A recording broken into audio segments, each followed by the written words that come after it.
નમસ્કાર, હું દેવાંગ ગઢવી, જળ સંચય અભિયાન, ગામ નાના બળિયા, તાલુકો માંડવી, જિલ્લો કચ્છ, ભુજ, ગુજરાત રાજ્યથી જળ સંચય અભિયાન સમગ્ર ગુજરાત, રાજસ્થાન, મધ્યપ્રદેશ અને મહારાષ્ટ્રમાં અમે લોકો સમસ્ત મહાજન દ્વારા આ અભિયાન ચાલે છે. મારે વાત થોડીક બીમારીની વાત કરવી છે. બીમારી એટલે શું? શારીરિક બીમારી મને કાંઈ નથી, પણ દેશના વિકાસમાં જે આપણે કહેવાય ને નાનો મોટી ઘોડી દઈને પણ બીમારી નીકળી શકે એવી બીમારી વિશે મારે વાત કરવી છે. અંદરનો ભાવ મારે કોઈ વ્યક્તિગત નેગેટિવ, કોઈ વ્યક્તિ વિશે નેગેટિવ નથી બોલવું.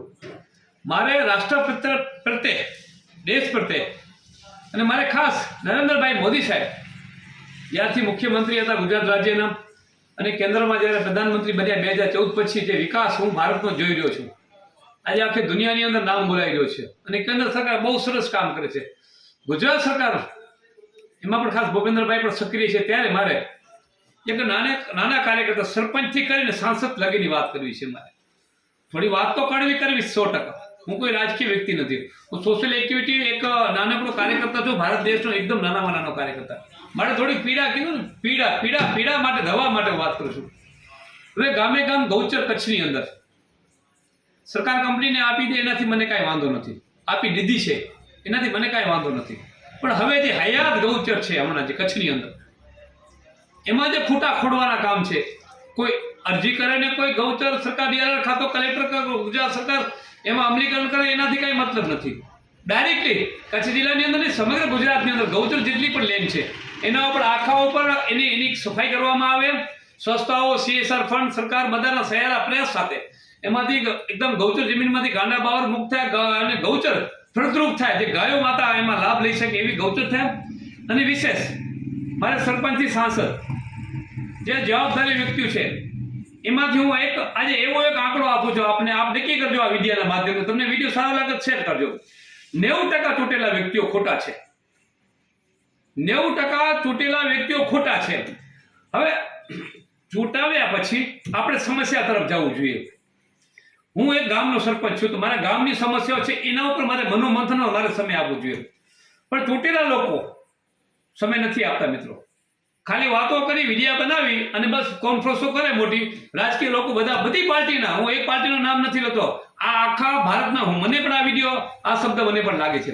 ખાલી કાર્યક્રમો કરવા, સ્નેહ મિલનો કરવા, પાર્ટીના આ ફલાણું મિટિંગ છે ને, ઢીકડી મિટિંગ છે ને, ઓ મિટિંગ છે ને, ઓ મિટિંગ, એમાં અધિકારી પણ બધા આવી જાય છે. નાના કરી ક્લાર્કથી કરીને કલેક્ટર પણ આવી જાય એમાં. સાહેબ સમસ્યા તરફ આવો તમે. સમસ્યા ગ્રાઉન્ડ લેવલ ઉપર ગામમાં સમસ્યા શું છે? પૈસા બહુ આવે છે, ગામો ગામ કરોડો રૂપિયા ડોનેશન આવે છે, સરકાર ગ્રાન્ટો આપે છે.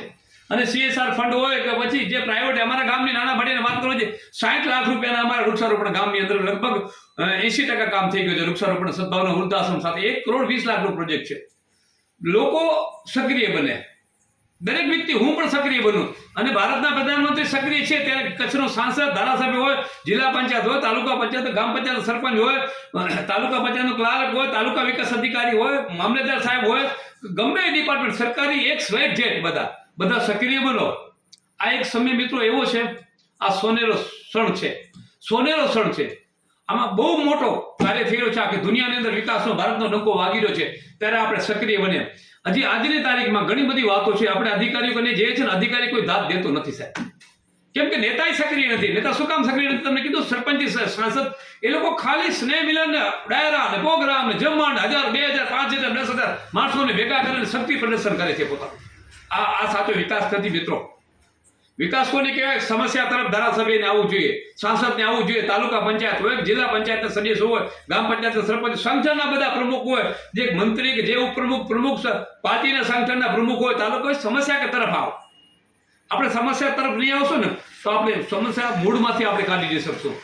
આ કમનસીબી વિશે આપણે આમ તો જોવા જઈએ તો અમુક વાતો, અમુક આપણે વિશે છે ને, આ નર્મદા આવી સારી છે, પણ આ નર્મદા કાયમી સોલ્યુશન નથી, કોઈ સમસ્યાનો હલ નથી. આપણે ગામે ગામ સરોવર બન્યા.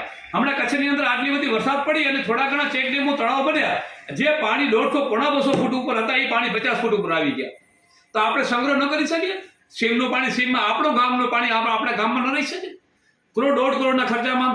એટલે હું નેતાઓ માટે, સરપંચથી સાંસદને કહેવા માંગુ છું, આ શક્તિ પ્રદર્શન તમારો બંધ કરો. તમારો પતન થવાનું છે, લખી લેજો, નોંધ કરજો, આ શબ્દ રાખજો.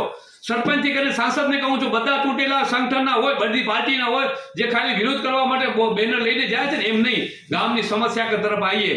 સમય આપો, ખાલી સમય એમાં જ આપો છો, ઉદ્ઘાટન ને ફલાણો પ્રોગ્રામ, ઢીકડા પ્રોગ્રામ ને લગ્ન ને સગપણ ને સાંતરા અને સુધરી ઉપર જાઓ ને અહીંયા જાઓ ને, ખાલી તૂટેલાનો સમય જ જાય છે. સમસ્યા કે તરફ આપણું ધ્યાન નથી, સમસ્યા કે તરફ. ચલો, હું દેવાંગ ગઢવી, જળ સંચય અભિયાન કચ્છ માંડવી.